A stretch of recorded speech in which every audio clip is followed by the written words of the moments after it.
आज हम क्या करने वाले हैं, वॉइसेस की प्रैक्टिस करने वाले हैं। तो चलिए वॉइसेस की प्रैक्टिस शुरू करते हैं विदाउट एनी डिले। मैं कुछ हमने प्रेजेंट टेंस, पास्ट टेंस और फ्यूचर टेंस की हमने पैसिव वॉइसेस सीखी हैं।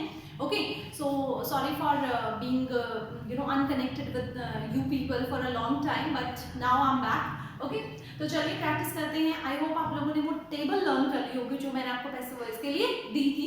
तो अगर लर्न कर ली है तो चलिए करते हैं अपनी प्रैक्टिस शुरू। Okay, so my first sentence is the child will be playing football. अब ये चीज़ आप लोग ध्यान रखेंगे कि किसी भी सेंटेंस को पढ़ने से पहले आप ये माइंड में हमेशा रखेंगे कि हमारे एक्टिव वॉइस में 12 टेंसेस होते हैं, बट उनके पैसिव वॉइस कितने टेंसेस के बनते हैं, 8 टेंसेस के। तो हमें इस चीज़ का ध्यान रखना पड़ेगा कि कहीं हमारे सेंटेंस में वो हेल्पिंग वर्ब तो नहीं है जिसकी हमारी पैसिव वॉइस बनती ही नहीं है। तो हमें इस चीज़ का ध्यान देना पड़ेगा। तो चलिए सबसे पहले हम क्या देखते हैं, हेल्पिंग वर्ब को देखते हैं। ये फाइंड आउट करते हैं कि क्या हमारे 5 के 5 सेंटेंसेस के हमारे वॉइस चेंज होंगे कि नहीं होंगे।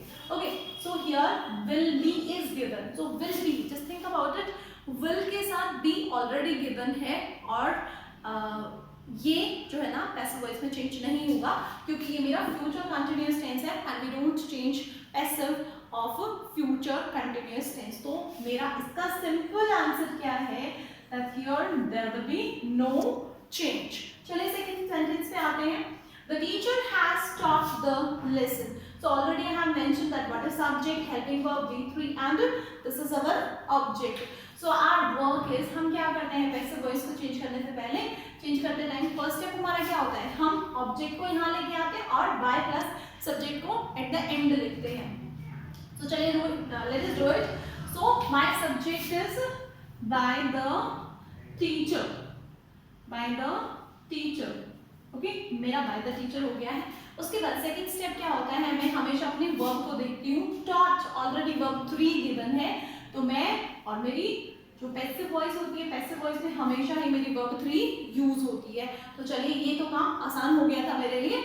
अब मैं हेल्पिंग वर्ब को देखती हूँ। अगर आप लोगों को टेबल याद हो तो अगर हैज, हैव और हैड गिवन है, अगर हैज, हैव और हैड गिवन है तो मैं पैसिव वॉइस में क्या करती हूँ, मैं बीन ऐड कर देती हूँ। चलिए, तो हैज गिवन है तो अब मेरा आंसर क्या हो जाएगा, हैज बीन, हैज बीन। थोड़ा सा पेशेंस के साथ वीडियो को देखिएगा, you will definitely get the point. Okay, अब मेरा थर्ड सेंटेंस क्या है, मेरा थर्ड सेंटेंस है they had completed the task. Okay, and I have already mentioned subject, verb and object. So they is my subject, had is my helping verb and completed the task. Okay, task is an object and completed is my verb. So let us do, object को मैं कहाँ रखूँगी, मैं subject के place पे रखूँगी तो मेरा the task हो जाएगा और मेरा subject क्या है, they, और जब मैं इसको ऑब्जेक्टिव केस में लिखूंगी तो ये मेरा बाय देन हो जाएगा। यू नो रिमेंबर, ही का हिज, ही का हिम हो जाता है, शी का हर हो जाता है, दे का देम हो जाएगा जब ये सब्जेक्टिव केस से ऑब्जेक्टिव केस पे आएगा। ओके, अब इसके बाद मैं हेल्पिंग वर्ब लगाऊंगी, this is completed. Okay, completed, he completed की कंप्लीटेड ही क्यों लिख दी, क्योंकि ऑलरेडी हैड के साथ वर्ब 3 आती है और मुझे पैसिव में भी वर्ब 3 ही चाहिए है। ओके, अब मेरा had, just look at the table, had के शब्द में बीन ही लगाऊंगी तो मेरा सेंटेंस, मेरा पैसिव वॉइस क्या रहेगा, the task had been completed by them, this is complete. Now let us talk about the fourth sentence. अब फोर्थ सेंटेंस में देखिए, the mother is my subject, loved, this is my verb, I don't have any helping verb here, मेरे पास यहाँ पे कोई भी helping verb नहीं है। ओके, और उसके बाद her dog, this is my object। तो चलिए करते हैं same process. her dog is my object, तो उसको मैंने यहाँ पे her dog को लिखा यहाँ, और the mother क्या है, मेरा subject है, so by the mother। Okay, okay, right. अब मेरे पास verb second, I don't have any helping verb, helping verb मेरे पास है नहीं, मेरे पास सिर्फ और सिर्फ वर्ब सेकेंड है। तो इसका सबसे पहले हम वर्ब 3 लिख लेते हैं, ठीक है, जो हमारा सेकेंड स्टेप होता है। अब लव्ड हो गया, अब मेरे पास कोई हेल्पिंग वर्ब नहीं है। अब मैं क्या करूं, तो जब भी मेरे पास वर्ब सेकेंड होती है, ठीक है, तो मैं वहां पे क्या यूज करती हूँ हेल्पिंग वर्ब के लिए, वॉज और वर। आप लोगों को ध्यान रखना पड़ेगा कि पैसिव वॉइस हम बिना हेल्पिंग वर्ब के नहीं चेंज कर सकते। एक्टिव वॉइस में होता है हमारे पास सिंपल प्रेजेंट और सिंपल पास्ट टेंस होता है जब हमारे पास हेल्पिंग वर्ब्स नहीं होती है, बट ऐसा पैसिव वॉइस में नहीं होता है। तो यहाँ पे मैं क्या यूज करूंगी, was. The dog was loved by the mother. Okay. अब नेक्स्ट सेंटेंस पे आ जाएंगे। मेरा नेक्स्ट सेंटेंस है the servant went upstairs.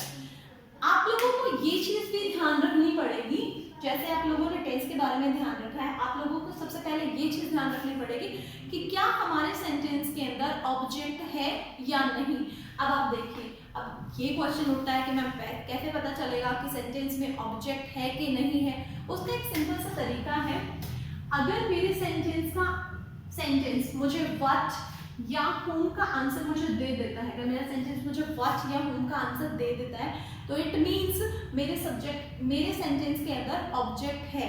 लेकिन अगर ये मुझे किसी और क्वेश्चन का आंसर देता है, for example when, where, how, okay, तो इससे क्लियर होता है कि मेरे सेंटेंस में मेरा ऑब्जेक्ट नहीं है, और जहाँ पे ऑब्जेक्ट नहीं होगा वहाँ पे हम पैसिव वॉइस नहीं बना सकते। तो चलिए, the servant went upstairs. अब जो ये upstairs है, this is a place.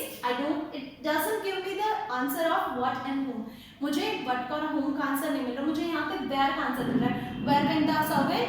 The servant went upstairs. तो मुझे यहाँ पे किसका आंसर मिल रहा है, मुझे यहाँ पे where का आंसर मिल रहा है। और ये मुझे क्या कह रहा है कि यहाँ पे इस सेंटेंस में मेरे पास ऑब्जेक्ट नहीं है, तो ऑब्जेक्ट नहीं है तो नो पैसिव वॉइस। तो यहाँ पे इसका आंसर भी क्या होगा मेरे पास, दैट इसका हम पैसिव वॉइस चेंज नहीं कर सकते हैं। Thank you, this is all for the day and will meet in the next video. Till then